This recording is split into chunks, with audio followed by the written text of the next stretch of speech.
ఈ రోజే డౌన్లోడ్ చేయండి. మీ ఫేవరెట్ షోస్ చూడండి. ఏంటి మ్యామ్, మీకు ఇంకా పెళ్ళే అవ్వలేదు, అప్పుడే మెళ్ళోకి తాళి ఎలా వచ్చింది? ఇది నా హస్బెండ్, వాట్? ఎక్స్ హస్బెండ్ కట్టిన తాళి. ఎక్స్ హస్బెండ్ కట్టారంటే ఎక్స్పైరీ అయినట్టే మ్యామ్. తీసేయండి, ఎందుకు ఇంకా మెళ్ళో భారం తప్ప. ఏ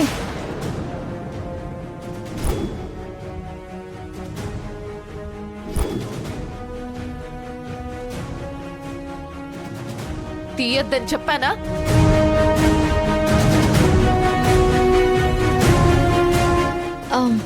ఐఎమ్ సారీ మ్యామ్. అయినా తాళి తీయడమే ఇష్టం లేనప్పుడు ఇంకో తాళి ఎలా కట్టించుకుంటారు మీరు? మేకప్ ఆర్టిస్ట్కి పర్సనల్ విషయంతో పనేంటని మీరు అనుకోకపోతే నాకు ఒక డౌట్. ఈ తాళి ఉంచేసుకోవాలని ఉన్నప్పుడు ఇది కట్టిన వాడిని మాత్రం ఎందుకు వద్దనుకున్నారు? There is no cosmetic for beauty like happiness అంటారు. మనసులో సంతోషం లేనప్పుడు ఎలాంటి మేకప్ వేసినా ప్రయోజనం ఉండదు మేడం.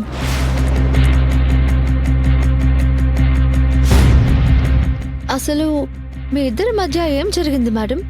ఏం జరిగినా అంతా జరిగిపోయింది. ఇక మీద ఎలా జరగబోతుందో, నా జీవితం ఎటుపోతుందో నాకే అర్థం కావట్లేదు. నాకు తెలిసి భార్యాభర్తల మధ్య గొడవలన్నీ కూర్చొని మాట్లాడుకుంటే సరిపోతుంది. మధ్యలోకి పెద్దవాళ్ళని తీసుకొచ్చినప్పుడే ఇలా జీవితం జవాబులేని ప్రశ్నలా మారిపోతుంది.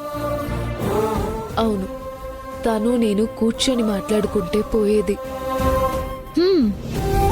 మేడం, ఒకవేళ మీ హస్బెండ్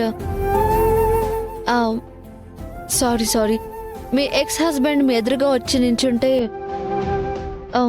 ఏం చేస్తారు? హరీష్ వచ్చి నా ఎదురుగా నుంచుంటే, ఏయ్, ఎవరు నువ్వు? నిన్నే అడిగేది, ఎవరు నువ్వు? నేను మేకప్ ఆర్టిస్ట్ని మేడం. కాదా? మరి త్వరగా మేకప్ చేసి ప్యాకప్ చెప్పు. అనవసరంగా తన పర్సనల్ విషయాల గురించి అడిగితే నీకే ప్రాబ్లం అవుతుంది. అర్థమైందా? సరే మేడం. కీర్తి, పంతులు గారు త్వరగా రమ్మంటున్నారు. టైం వేస్ట్ చేసుకోకుండా త్వరగా మేకప్ చేయించుకో. సరే కనిష్క, నేను ఇప్పుడే వస్తాను.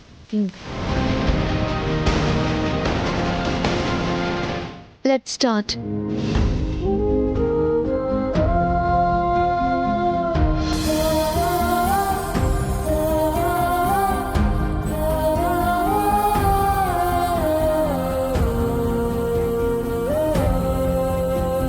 తను మా అన్నయ్య కోసమే ఆలోచిస్తుంది. ఈ విషయం నాన్నకి చెప్పి అన్నయ్యని ఇక్కడికి రప్పించాలి. Your makeup is complete madam.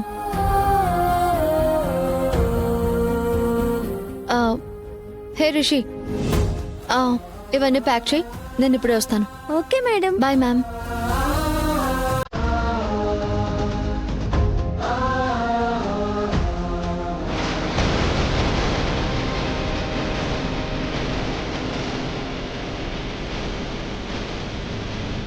అన్నయ్య కట్టిన తాళి ఇంకా కీర్తి వదిన మెళ్ళలోనే ఉంది నాన్న. తాళి తీయబోతే కోప్పడింది. అంటే తన మనసులో ఇంకా హరీష్ ఉన్నట్టే కదా తులసి? అవును వదినా. మనసులో వాణ్ణి పెట్టుకుని ఇంకో పెళ్లికి ఎందుకు సిద్ధపడిందమ్మా? అదంతా చెప్పుడు మాటల ప్రభావం నాన్న. సరే అదంతా తర్వాత మాట్లాడుకుందాం. ముందు మీరు అన్నయ్యకి ఫోన్ చేసి ఉన్న పళంగా ఇక్కడికి రమ్మని చెప్పండి. చెప్తే ఇప్పటికిప్పుడు వస్తాడంటావా తులసి? రావాలి వదినా. చిన్న వదిన మెళ్ళో మళ్ళీ తాళంటూ కడితే అన్నయ్య కట్టాలి. అలాగేనమ్మా, నేను వాడిని ఎలాగైనా పిలిపిస్తాను.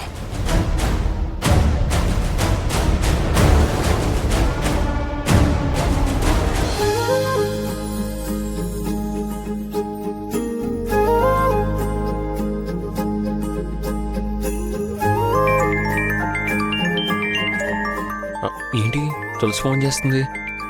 చూద్దాం. హలో తులసి, ఏంటి ఫోన్ చేసావు? తమరేం చేస్తున్నారని. ఇంకేం చేస్తాం, ఇక్కడ పెళ్లి పనులన్నీ చేస్తున్నాం. పెళ్లి పనులు చేస్తున్నారా? పెళ్లికొచ్చిన వాళ్ళతో రొమాంటిక్ టచ్ ఎంజాయ్ చేస్తున్నారా? ఏంటి తులసి, అయినా సరే ఈ సిద్ధుని పట్టుకుని అంత మాట అనేసావు? ఆ రాముడికి ఒకే బాణం ఒకే భార్య, ఈ సిద్ధుకు కూడా ఒకే భార్య. అది నీకు అర్థం కావట్లా. మరి నాకెవరో మేకప్ ఆర్టిస్ట్ తో రొమాన్స్ చేస్తున్నారని చెప్పారు. ఇదెవరో చెప్పినట్టుగా లేదే. నువ్వేదో అక్కడున్నట్టు చూసినట్టు మాట్లాడుతున్నావు. ఆ, మీతో ఉండడం ఏంటి? మీ వాళ్ళందరూ కలిసి నేను రావద్దని లక్ష్మణ రేఖ గీసి వెళ్లారుగా. అవును తోసి, నాకు డౌట్. ఏంటి? నేనిక్కడ వేరే అమ్మాయితో క్లోజ్గా ఉంటే నీకేంటి ప్రాబ్లం అని నా డౌట్. ఆ, నాకేం ప్రాబ్లం? మీకు మీ ఫ్యామిలీకే ప్రాబ్లం. ఫలానా బసవరాజు ఎక్స్ఎమ్మెల్యే కొడుకు సిద్ధు వేరే అమ్మాయితో తిరుగుతున్నాడని బ్యాడ్గా అనుకుంటారని చెప్పేశాను. మీకు నచ్చినట్టు మీరు చేసుకోండి.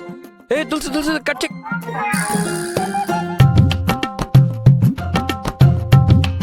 భార్యామణిది ఈగో హర్ట్ అయినట్టుంది. నేను గుర్తుపట్టలేదనుకుంటుందేమో.